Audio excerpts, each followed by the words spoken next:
Baik pemirsa, seperti yang sudah saya sampaikan, ada satu pernyataan ataupun juga permintaan yang disampaikan oleh Ketua Umum PDI Perjuangan Ibu Megawati Soekarno Putri kepada Presiden Joko Widodo yang menyebutkan sebaiknya KPK dibubarkan saja, nggak efektif. Begitu penilaian dari Megawati. Banyak yang pro dan kontra mengenai hal ini, tapi yang pasti PDIP juga memberikan sanggahan bahwa itu merupakan salah satu bentuk kepedulian dari Ibu Megawati. Tapi banyak juga yang mengatakan itu bentuk kekesalan. Lalu adakah makna politik di balik pernyataan ataupun permintaan itu? Untuk bisa membahas mengenai hal ini sudah hadir di samping saya Bang Emrus Yombing sebagai pengamat komunikasi politik yang juga akan nanti memaknai apa pernyataan dari Ibu Megawati. Selamat malam, Bang Emrus. Selamat malam. Baik, selain Bang Emrus juga akan menilai sebenarnya apa konsekuensi dari hal ini ataupun juga jika KPK dibubarkan dan sebenarnya bagaimana kinerja KPK selama ini. Karena memang bukan pertama kalinya suara pembubaran KPK ini kemudian disuarakan. Sudah hadir secara daring yaitu Bapak M. Yasin selaku mantan pimpinan KPK. Assalamualaikum warahmatullahi wabarakatuh. Selamat malam Pak Yasin. Selamat malam Mbak Putri. Selamat malam Pak Yasin. Baik Pak Yasin. Selamat malam Pak. Ya Pak Yasin sebagai mantan pimpinan KPK begitu kan, ketika mendengar pernyataan dari Bu Mega seperti itu, termasuk yang pro atau termasuk yang kontra? Atau memang termasuk setuju melihat kinerja KPK belakangan ini kan menjadi pertanyaan publik? Ya, singkatnya saya tidak setuju dengan pernyataan Bu Mega. Karena yang membuat bahwa KPK itu tidak perform ini adalah salah satunya adalah berubahnya atau diubahnya Undang-Undang KPK itu dari Undang-Undang 30 menjadi Undang-Undang 19. Independensi KPK menjadi dipertanyakan karena di bawah rumpun eksekutif. Dan yang aspek yang kedua yang perlu dipertimbangkan, kalau bubar-mubarkan itu gampang, tapi kalau membuat lagi susah nanti. Jadi yang struktur undang-undangnya seperti yang undang-undang seperti 30 itu yang kok KPK-nya yang dibubarkan karena performan dari pimpinan itu juga pemilihan yang dipilih oleh legislatif dan eksekutif itu. Jadi kalau undang-undang yang berubah itu adalah legislatif dan eksekutif, sekarang mau dibubarkan, ini kan menjadi pertanyaan besar bagi masyarakat, ini gimana ini?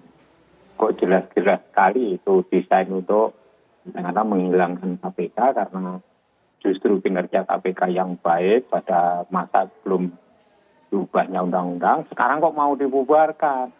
Dan kita itu sudah masuk komunitas internasional dalam pemberantasan korupsi ditandai dengan Undang-Undang Nomor 7 Tahun 2006, yaitu meratifikasi Konvensi PBB menentang korupsi. Jadi kalau kita bubarkan itu anjlok itu indeks persepsi korupsi bukan lagi 34, bisa aja kurang dari 3 itu kalau kita membubarkan KPK. Risikonya sangat-sangat besar dan risiko nasionalnya juga sangat besar karena korupsi akan menjadi suatu menjadi suatu kegiatan yang akan lebih marak lagi atau lebih dahsyat lagi korupsinya yang merugikan masyarakat dan negara ini gitu ya, Mbak. Pak Yasin, resiko nasional semakin besar yang dikatakan oleh Pak Yasin, tapi kalau melihat hasil kinerja KPK belakangan ini begitu, apakah memang sudah bisa mencegah adanya tindak korupsi di tanah air ini? Ya, tadi yang saya katakan, performan KPK itu karena undang-undangnya dirubah. Dan memilih pimpinan KPK orang-orang yang tanda kutip itu tidak berintegritas. Maka dari mana bisa KPK itu menjadi bagus? Kalau periode 1 sampai periode 4 itu bagus, maka periode 5-nya tidak bagus, apa harus dibubarkan? Ya, pasti orang-orangnya ini yang harus dipilih dan jangan diperpanjang mestinya. Segera dipilih cepat, dipilih orang-orang yang berintegritas, berani dan independen melaksanakan tugas KPK di dalam berantas korupsi. Nah, pencegahan itu bukan hanya KPK saja yang punya gawe. Seluruh instansi di dalamnya ada pengawas internal, ada inspektorat jenderal di kementerian, inspektorat kota, inspektorat kabupaten, inspektorat provinsi dan pengawas-pengawas lain, pengawas internal di lembaga-lembaga negara dan lembaga pemerintah itu semuanya ada. Itu tidak mampu melakukan pencegahan. Permasalahannya di situ, tidak mampu mencegah korupsi yang ada di internalnya. Baik. Nah, Baik, KPK sebagai koordinatornya dalam pencegahan itu bersama-sama instansi itu yang punya masing-masing pengawas internal itu baru bagus. Baik Pak Nah, Yasin. sekarang ini kan tidak dikatakanlah tidak diberdayakan pencegahan ini. Baik, mungkin Ya. tahan sampai di situ masalah pemberdayaan, masalah kemudian kinerja secara kolektif juga sampai ke akar-akar, sampai ke daerah. Nanti kita bahas lanjutannya, tapi Bang Emrus sendiri melihat pernyataan dari Ibu Megawati, apa sih maknanya? Banyak juga loh yang mengkaitkan, ini jangan-jangan ada hubungannya dengan politik, begitu? Saya melihat dari setting komunikasi ya, dia tidak memberikan suatu pidato khusus tentang itu, sehingga itu bisa saja disampaikan secara informal. Oleh karena itu bisa dimaknai sebagai makna konotatif, jangan makna denotatif. Oke. Denotatif artinya sebagaimana yang dikatakan bahwa dibubarkan. Saya melihat itu makna konotatifnya yaitu sebagai jeweran kepada KPK supaya kalau memang selama ini dia mempunyai bahan bakar Pertamax 92 harusnya pindah menjadi Pertamax Turbo supaya lebih ngegas lagi bahwa KPK bisa melakukan tugasnya lebih hebat lagi. Nah, kemudian memang kita harus akui selama kepemimpinan daripada Firly Bahuri, saya melihat justru produktivitas mereka memberantas korupsi sangat luar biasa. Terlihat dari bagaimana OTT yang dilakukan dan bahkan juga pencegahan. Mereka sudah punya program, salah satu diantaranya dalam konteks pencegahan desa bersih korupsi. Baik, Bang Emrus, saya tahan sampai di situ. Justru Bang Emrus mengapresiasi bagaimana Betul. KPK di bawah pimpinan Firly Bahuri. Nanti ini bertentangan soalnya dengan apa yang disampaikan oleh Pak Yasin. Pak Yasin mungkin juga bisa berikan tanggapannya, tapi termasuk tadi Bang Emrus katakan ini merupakan jeweran dari Ibu Mega. Kita akan perdalam mengenai hal ini di segmen berikutnya. Kami segera kembali saat lagi.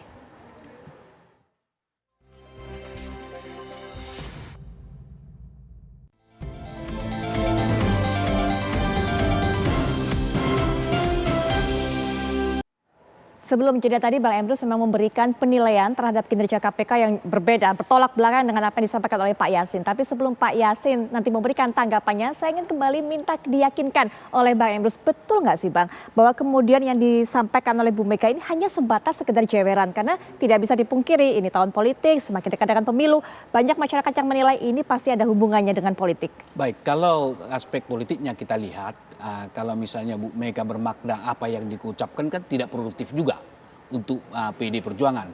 Tetapi saya melihat itu sebagai jeweran untuk memacu lebih keras lagi KPK ini bekerja gitu ya. Nah, kemudian alasan saya adalah bahwa itu sebagai jeweran, pertama adalah kita melihat bahwa Bu Mega setting komunikasinya, tidak khusus pidato tentang itu. Baru yang kedua adalah Bu Megawati adalah salah satu tokoh yang memotori lahirnya KPK. Dan yang paling menarik dari simbol komunikasi kemarin ketika 16 Agustus kan ketemu ketua KPK secara kebetulan informal dengan dia Bu betulkan Megawati. jasinya. Iya. Nah, itu suatu simbol bagi kita orang komunikasi menunjukkan kedekatan. Artinya apa? Bu Megawati secara nonverbal memberikan supporting kepada Firly Bahuri. Betul. Dan kemudian Firly Bahuri sebagai tanda kutip ya anak yang sopan. Begitu dia menunduk dan tangannya seperti ini. Artinya apa? Relasi psikologi mereka bagus. Jadi tidak ada sesuatu yang kontradiktif. Jadi oleh karena itulah saya mengatakan bahwa ini adalah jeweran. Oleh karena itu dan alasan berikutnya lagi, Hasto kan langsung meralatnya. Betul, betul. Bahwa itu maksudnya adalah bahwa pemberantasan korupsi berjalan terus. Karena menurut saya PDI Perjuangan sekalipun pernah kadernya bahkan menteri gitu ya melakukan tindak pidana korupsi, mereka tegas, tidak ada mencampuri. Misalnya kan ada kadang-kadang satu partai tertentu mengatakan bahwa memberikan katakanlah pengacara untuk mendampingi dan lain-lain sebagainya. Bahkan ada partai mengatakan terlalu kalau dia diborgol dan lain-lain. Kalau ini PDI Perjuangan menyerahkan kepada KPK. Jadi saya pikir inilah suatu bukti bahwa PDI Perjuangan Megawati mensupport daripada pemberantasan korupsi di Indonesia. Tapi satu lagi Bang, memang ini disampaikannya adalah pada saat informal, bukan sesi formal. Tapi disampaikannya kepada Presiden Joko Widodo. Begitu kan, ini dari ketum sebuah partai seakan memberikan instruksi kepada anggota partainya. Jadi bisa-bisa kemudian ini dimaknai sebagai perintah oleh Presiden Jokowi. Saya kira tidaklah. Ini saya kira diolah oleh publik gitu ya. Bagaimanapun relasi personal seseorang tetap pasti jalan. Jadi jangan dilihat bahwa Joko Widodo sebagai presiden, Bu Megawati sebagai ketua partai tidak sekedar itu. Karena relasi personal mereka sangat dekat sejak dulu. Jadi sama halnya misalnya, katakanlah ketika Bapak Presiden Joko Widodo ketemu ibunya kan, dia tidak jadi presiden loh sebagai presiden loh. Dia tetap santun dan lain-lain sebagainya. Ini juga relasi personal. Jadi jangan dilihat bahwa ada acap kali melihat relasi manusia itu kaku. Artinya bahwa seolah-olah hubungan formal yang selalu kacamata kita. Padahal relasi informal justru itu lebih mempererat hubungan di antara mereka dan hubungan semacam itu lebih banyak frekuensinya dan juga intensitas relasi tersebut. Demikian. Baik, ini kita kemudian kembali ke catatan mengenai kinerja KPK yang menurut Bang Emrus ini harus diapresiasi. Bahkan tadi kalau Pak Yasin catatannya adalah bagaimana pemberantasannya harus bekerja sama sampai ke akar-akarnya, sampai ke level desa. Satu catatan positif yang diberikan oleh Bang Emrus, Pak Yasin, adalah kemudian hadirnya desa anti korupsi di masa KPK ini atau KPK di masa kepemimpinan dari Firly Bahuri ini. Pak Yasin, silakan tanggapannya. Firly Bahuri ini, Pak Yasin. Ya. Jadi kita menghargai pandangan Pak Emrus sebagai pakar komunikasi. Tapi yang jelas suatu lembaga itu berkinerja dan tidaknya itu diukur dari capaian kinerjanya. Kalau lembaga internasional saja yang mensurvei 184 negara bahwa Indonesia itu turun 4 poin, yang dalam sejarah itu belum pernah terjadi. Dari 40 ya sekarang menjadi 3,4. Itu kan sebenarnya 6 poin dari capaian yang pernah dicapai di tahun 2018 itu. Artinya apa itu? Itu kinerja penegakan hukum dalam hal yaitu pemberantasan suap dan korupsi dan penanganan kasus korupsi yang berkepastian hukum itu merosot di Indonesia itu. Karena itu adalah merupakan composite index dari bribery index, persepsi. Dari misalnya dari economic and political perception index gitu, dan dari daya saing index yang dilakukan oleh Bank Dunia itu kepada Indonesia merosot itu.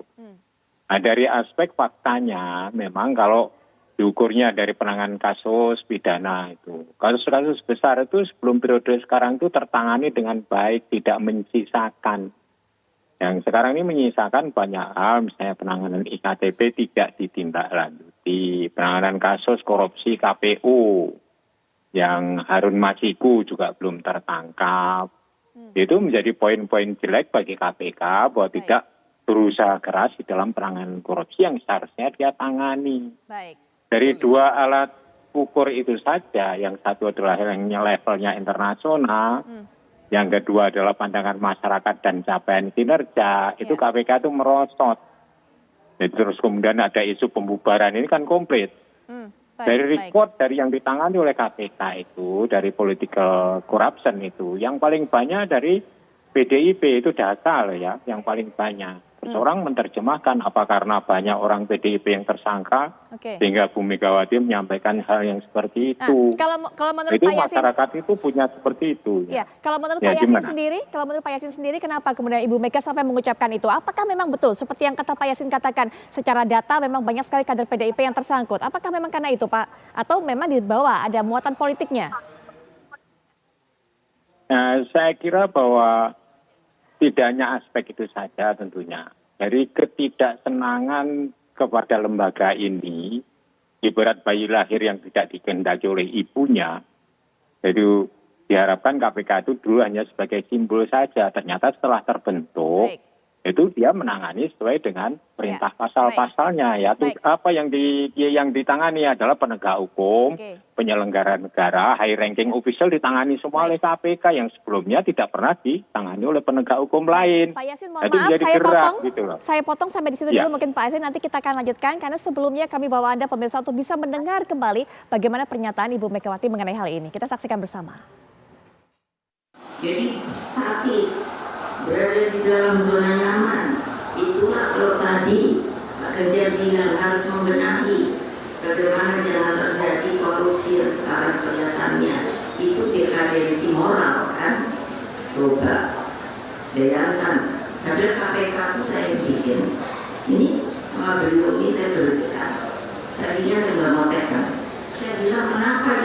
komisi. Komisi itu sifatnya ad hoc, Mas, udah. Kenapa nggak ada lain lagi ya yang bisa lebih mantap gitu? Karena ad hoc kan suatu saat bisa dibubarkan, dan itu KPPR memang untuk katanya membantu karena belum maksimal kepolisian, kejaksaan, maka harus dibuatlah sebuah lembaga lalu disebutnya komisi. Tapi beliau untuk mengingatkan saya, jadi ibu kalau enggak ibu itu dibilang presiden itu yang. Baik pemirsa, kami juga sampaikan kepada Anda, inilah yang dinyatakan oleh Megawati Soekarno Putri. Saya sampai kadang-kadang bilang sama Pak Jokowi, sudah deh bubarkan saja KPK itu Pak, menurut saya nggak efektif. Ucap Megawati dalam sambutan di acara sosialisasi yang digelar oleh BPIP di Tribrata Dharmawangsa, Jakarta Selatan pada hari Senin lalu. Yang kita juga lihat bagaimana petikannya. Tapi tadi kita sudah sampaikan bagaimana sebenarnya penilaian Pak Yasin terhadap apa yang dimasukkan oleh Ibu Megawati. Nanti mungkin bisa diteruskan, tapi juga saya memberi kesempatan kepada Bang Emrus untuk bagaimana kemudian mendengarkan dari pernyataan Pak Yasin bahwa memang indikatornya penilaiannya ini penilaian internasional sehingga tidak berhasil apa yang dikerjakan oleh KPK ini. Baik, saya pikir saya orang komunikasi. Ini persoalan persepsi, begitu ya. Jadi persepsi masyarakat atau indeks persepsi publik terhadap KPK itu kan boleh dikatakan tidak produktif. Kenapa? Karena memang di masa kepemimpinan Firly Bahuri banyak orang-orang KPK, mantan orang-orang KPK adalah berperan jadi oposisi. Selalu sepakat tidak sepakat dengan kinerja KPK.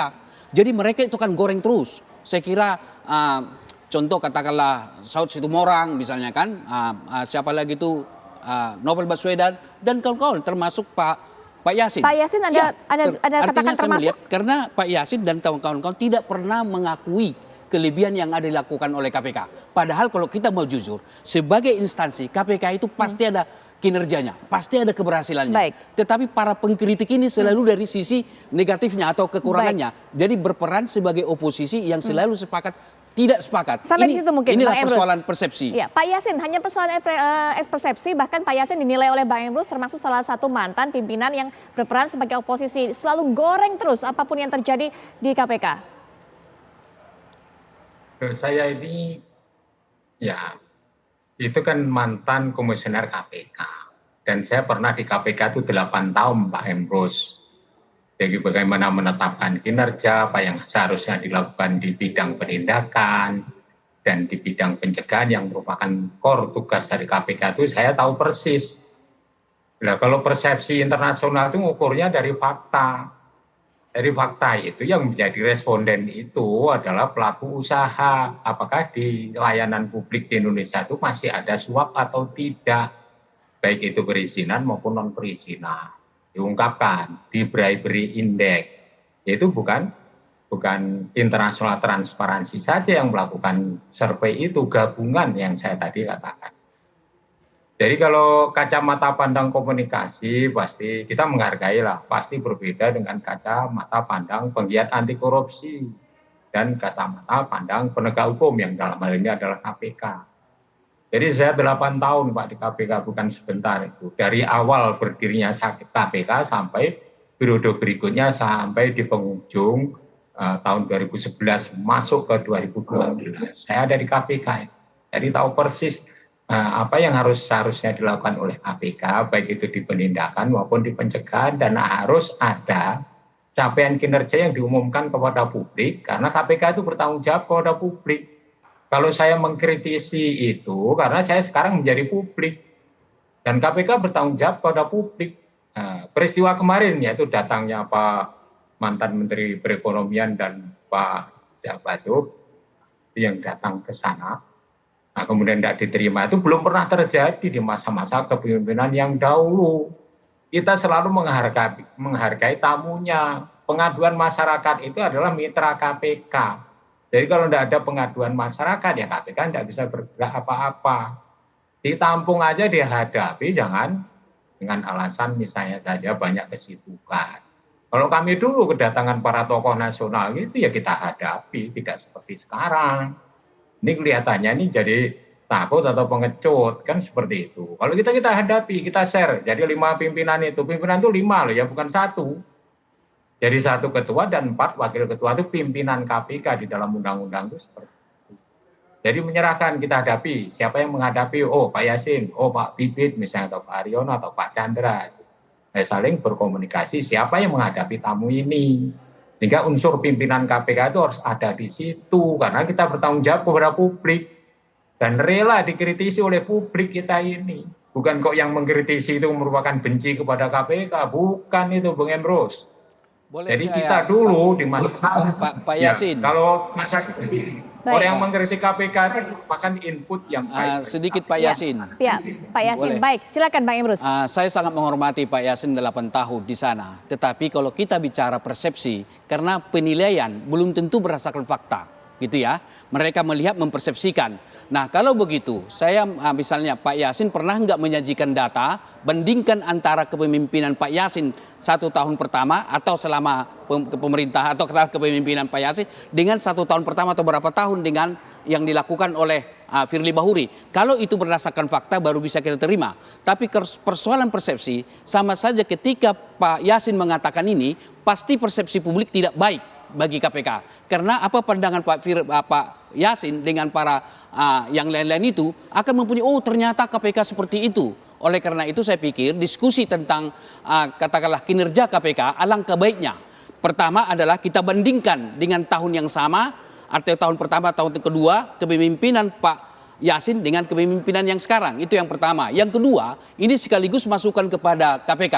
Harusnya di sana ada manajemen komunikasi untuk memberikan suatu penjelasan kepada kelompok Pak Yasin ini.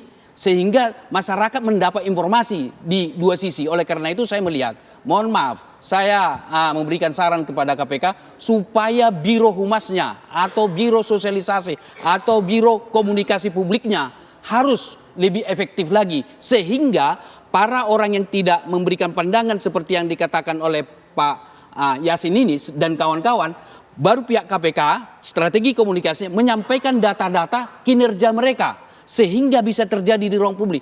Tampaknya sekarang ada ketimpangan. Kecenderungan publik dikuasai pengkritik yang tidak produktif, bahkan tidak disajikan data. Sehingga saya melihat sementara KPK fokus kepada pekerjaannya yang non komunikasi. Baik. Jadi ini mudah-mudahan Pak Firly mendengar. Saya menyarankan kepada KPK Pak Firly supaya manajemen komunikasi publiknya ditangani dengan baik untuk bisa menjelaskan. Sehingga persepsi publik terhadap KPK tidak sebagaimana yang ada sekarang akibat daripada konstruksi komunikasi yang dibangun oleh Pak Yasin dan kawan-kawan. Kita tahan sampai di situ. Nanti Pak Yasin juga kami berikan kesempatan untuk bisa memberikan tanggapannya. Tapi sebelumnya kita lihat bagaimana klarifikasi yang dilakukan oleh PDI Perjuangan melalui Hasto Kristianto berikut ini. Dipelintir.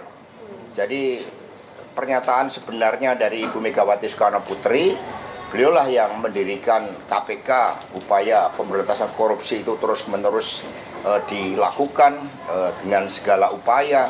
Tetapi itu masih menjadi persoalan pokok dari bangsa kita. Sehingga Ibu Mega menegaskan, kalau gitu jangan dong hanya sekedar komisi yang setiap saat, karena komisi ini sifatnya bukan permanen. Maka harus ada suatu upaya yang lebih sungguh-sungguh, dan ini juga menjadi komitmen dari seluruh pemimpin nasional hingga ke seluruh anak bangsa di dalam mencegah korupsi. Baru saja saya melakukan konfirmasi juga kepada Ibu Megawati Soekarno Putri, sama sekali tidak benar karena beliau mendirikan KPK itu dalam suatu spirit untuk memenuhi amanat dari reformasi. Baik, Pak Yasin bisa diberikan tanggapannya. Yang pertama terhadap apa yang disampaikan oleh Bang Emrus, tapi yang kedua juga disampaikan oleh Pak Hasto tadi. Karena ini juga berbeda dengan yang disampaikan oleh Pak Yasin. Karena sesuai dengan klarifikasinya, Bu Megawati membuat KPK sehingga kemudian spiritnya adalah sama-sama mencegah untuk terjadinya korupsi. Silakan Pak Yasin. Ya, kembali lagi kita menghargai Pak Emrus. Pendapat apapun silakan. Kalau mau memberikan saran kepada pimpinan KPK sekarang, ya silahkan saja. Dia itu transparan untuk menyampaikan capaian kinerjanya. Itu kan juga belum pernah. Di dalam setiap tahun itu kita menyusun apa yang disebut dengan indikator kinerja dan target kinerja serta capaian kinerja itu ada tuh setiap tahun itu. pakai balance scorecard yang sangat firm. Bila pegawai misalnya tidak mencapai target kinerjanya itu dipersilakan misalnya 3 tahun berturut-turut untuk keluar dari KPK. Itu jelas firm gitu. Nah ini kesannya kalau pimpinan KPK sekarang kan ngobrak-abrik itu wawasan kebangsaan diberhentikan 57 orang apa tuh perbuatan apa? Padahal orang-orang itu yang berintegritas. Itu perbuatan kontroversial yang berulang-ulang, yaitu menerima gratifikasi untuk nonton balap MotoGP di Lombok, salah satu pimpinan KPK-nya, kemudian diproses hukum, tapi proses hukumnya tidak jalan. Itu kan juga merupakan rekod yang jelek bagi masyarakat. Wong pimpinan kok tidak bisa memberikan suatu contoh yang baik kepada seluruh jajarannya dan ditunjukkan kepada masyarakat bahwa pimpinan KPK itu tidak seperti itu mestinya, tidak terima-terima gratifikasi itu.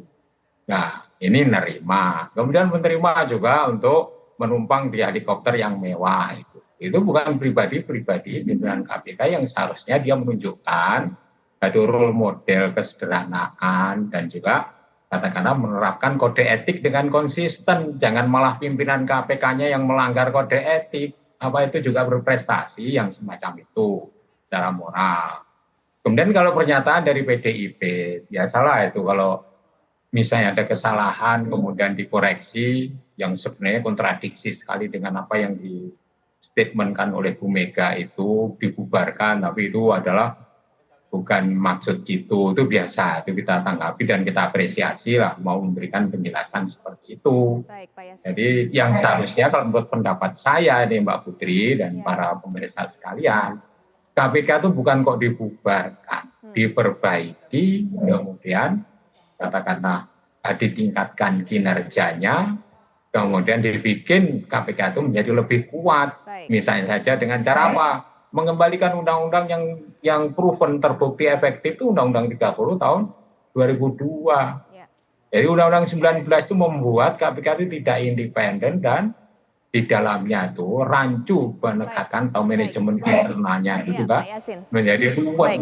Begitu Mbak Putri. Baik, Pak Yasin, terima kasih penjelasannya dan terakhir juga Pak Emrus singkat saja. Baik, saya pikir apa yang dikatakan Bung Hasto sangat benar sekali. Menurut saya setuju kalau itu diwujudkan, yaitu adalah KPK menjadi lembaga permanen. Karena menurut saya amat susah kita memberantas korupsi. Baru yang kedua, saya kira saya setuju dengan Pak Yasin, sejatinya nanti di kementerian pemerintahan yang akan datang, semua inspektorat itu jadi kementerian inspektorat. Karena inspektorat tidak akan bisa bekerja karena langsung di bawah presiden, di bawah gubernur, di bawah bupati. Bisa nggak ditarik itu tidak menambah biaya, hanya menambah 1 jabatan menteri sehingga di bawah presiden. Sehingga powerful inspektorat ini terjadi. Saya kira demikian. Baik, terima kasih Bang Emrus untuk kehadirannya, makasih. memberikan pandangan dan juga masukan. Pak Yasin juga terima kasih Pak sudah memberikan pandangan mengenai hal ini. Dan pemirsa, kami akan jeda sejenak, kami akan kembali dengan rangkaian kabar-kabar menarik lainnya saat lagi.